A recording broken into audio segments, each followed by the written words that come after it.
Pengertian bimbingan dan konseling. Bimbingan berasal dari kata bahasa Inggris yaitu guidance, yaitu salah satu bidang dan program dari pendidikan, dan program ini ditunjuk untuk membantu dan mengembangkan perkembangan siswa.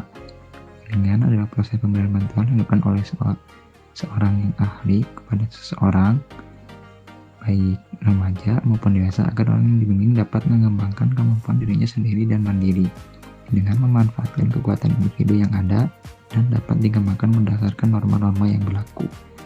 Lalu ada konseling.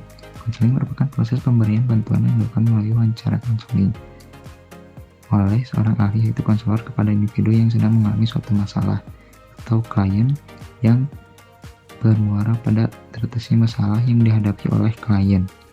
Lalu ada belajar. Pengertian belajar yaitu mengacu pada terjadinya perubahan dalam diri seseorang, yaitu perubahan tingkah laku melalui pengalaman. Adapun pengertian belajar yang lain adalah menurut Gage dan Berliner, yang menyatakan bahwa belajar adalah proses di mana suatu organisme mengubah perilakunya karena hasil dari pengalaman. Bimbingan dan konseling belajar. Membahas mengenai ruang lingkup bimbingan dan konseling belajar, tentunya sudah banyak yang tidak asing lagi. Mengenai lingkup apa sajakah bimbingan dan konseling belajar?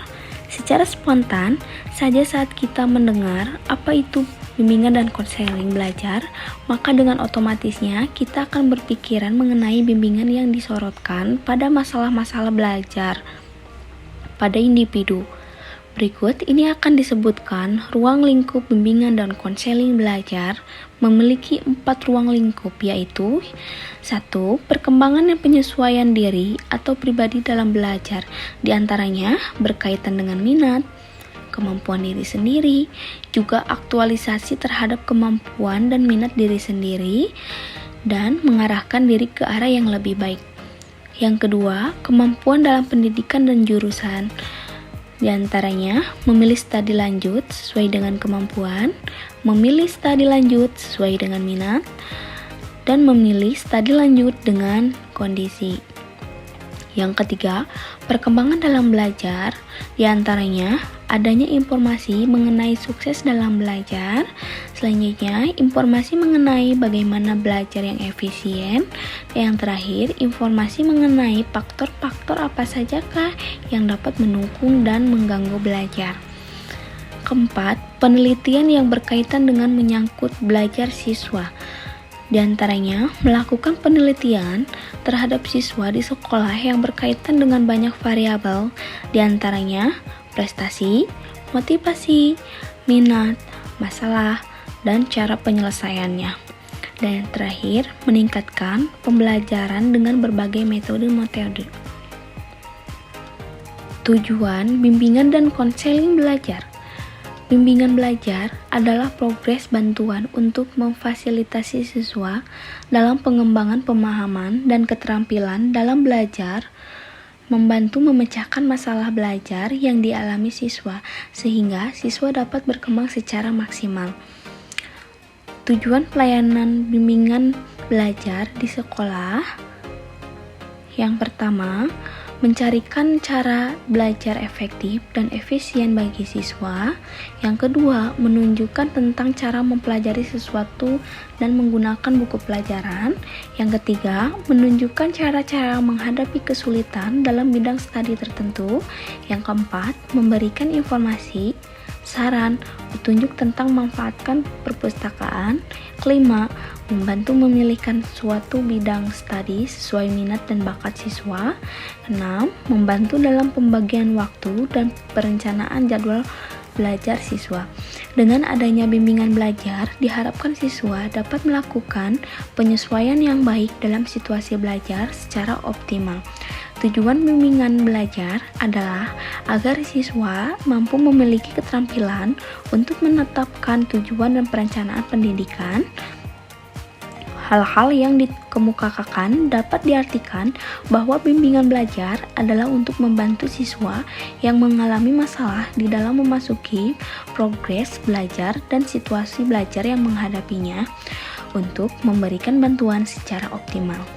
Mungkin dalam kegiatan belajar, guru bimbingan dan konseling sekolah haruslah dapat memahami siswa dan membantunya agar membutuhkan sosialnya terpenuhi serta tercapai keseimbangan psikis dan fisiknya. Fungsi bimbingan dan konseling belajar. Yang pertama, fungsi kognitif. Melalui fungsi kognitif, manusia menghadapi objek-objek dalam suatu bentuk representatif yang menghadirkan semua objek itu dalam kesadaran. Hal ini paling jelas nampak dalam aktivitas mental berpikir. Yang kedua, ada fungsi konatif dinamik. Fungsi psikis ini berkisar pada penentuan suatu tujuan dan pemenuhan suatu kebutuhan yang disadari dan dihayati. Semakin tinggi tahapan perkembangan anak, semakin boleh diharapkan bahwa siswa mampu berpartisipasi dalam proses belajar mengajar secara aktif dengan suatu tujuan. Yang ketiga, ada fungsi afektif. Di dalam perasaan manusia, mengadakan penilaian terhadap semua objek yang dihadapi, dihayati, apakah suatu benda, suatu peristiwa atau seseorang baginya berharga atau bernilai atau tidak. Bila objek itu dihayati sebagai sesuatu yang berharga, maka timbullah perasaan senang. Alam perasaan seolah-olah terdiri dari beberapa lapisan yang berbeda-beda peranannya terhadap semangat belajar. Dan yang keempat, ada fungsi sensorik motorik. Kemampuan yang dimiliki siswa di bidang psikomotorik juga merupakan bagian dari keadaan awal di pihak siswa, yang dapat menghambat atau membantu di semua proses belajar mengajar atau paling sedikit dalam proses belajar yang harus menghasilkan keterampilan motorik. Perolehan kemampuan yang dimaksud antara lain kecepatan menulis, kecepatan berbicara, dan artikulasi kata-kata. Prinsip bimbingan dan konseling belajar. Yang pertama, prinsip kebutuhan individu. Program harus dirancang berdasarkan kebutuhan individu. Ini berarti bahwa program harus relevan dan sesuai dengan kebutuhan dan tantangan yang dihadapi oleh individu. Yang kedua, prinsip keterlibatan. Individu harus terlibat secara aktif dalam proses bimbingan dan konseling. Ini berarti bahwa mereka harus diberi kesempatan untuk berpartisipasi dalam merencanakan, melaksanakan, dan mengevaluasi program. Yang ketiga, ada prinsip fleksibilitas. Program harus fleksibel dan mampu menyesuaikan diri dengan perubahan kebutuhan dan situasi individu. Yang keempat, prinsip kerahasiaan. Informasi yang diperoleh selama proses bimbingan dan konseling harus dirahasiakan dan hanya digunakan untuk tujuan yang telah disepakati. Yang kelima, ada prinsip kesukarelaan. Partisipasi dalam program bimbingan dan konseling harus berdasarkan kesukarelaan. Individu tidak boleh dipaksa untuk berpartisipasi. Yang keenam, prinsip profesionalisme. Program harus dilaksanakan oleh profesional yang memiliki pengetahuan, keterampilan, dan etika yang diperlukan. Dan yang ketujuh, ada prinsip evaluasi. Program harus secara berkala dievaluasi untuk memastikan efektivitasnya dan melakukan penyesuaian jika diperlukan. Baik, yang selanjutnya saya akan memaparkan mengenai bentuk layanan bimbingan dan konseling belajar. Yang pertama yaitu ada layanan preventif. Layanan preventif adalah bantuan yang diberikan guru pada siswa sebelum masalah-masalah menimpa mereka. Biasanya bentuk bimbingan dan yang diberikan berupa peningkatan bakat minat, mengisi kekosongan waktu dengan kegiatan positif, dan lain-lain. Sehingga dengan bimbingan di atas, anak atau siswa tidak terjerumus pada masalah-masalah seperti kesulitan belajar, kenakalan remaja, kriminalitas, dan lain-lain. Nah, dari narasi di atas bila disimpulkan kalau bimbingan preventif ini bersifat pencegahan.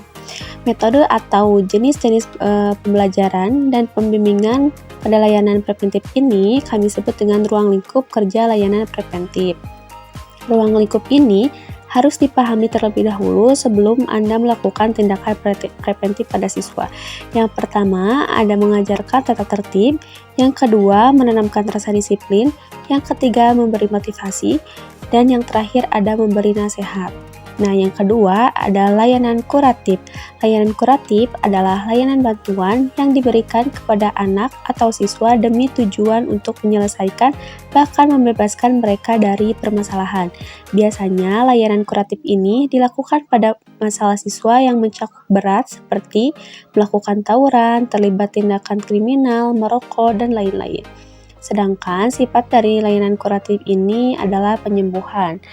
Nah, ruang lingkup kerja layanan kuratif berbeda dengan layanan preventif. Secara garis besar, ruang lingkup kerja layanan kuratif terbagi menjadi 4, yaitu pemberitahuan, yang kedua peringatan, yang ketiga hukuman, dan yang terakhir ada ganjaran.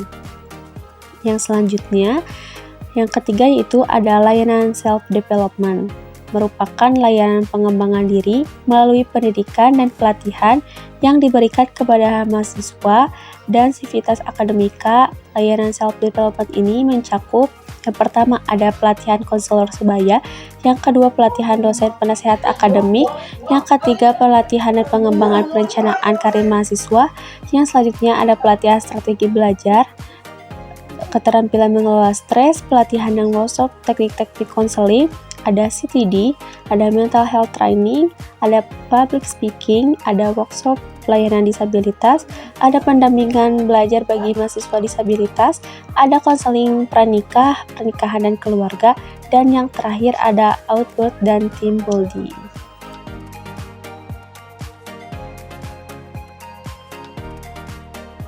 Why you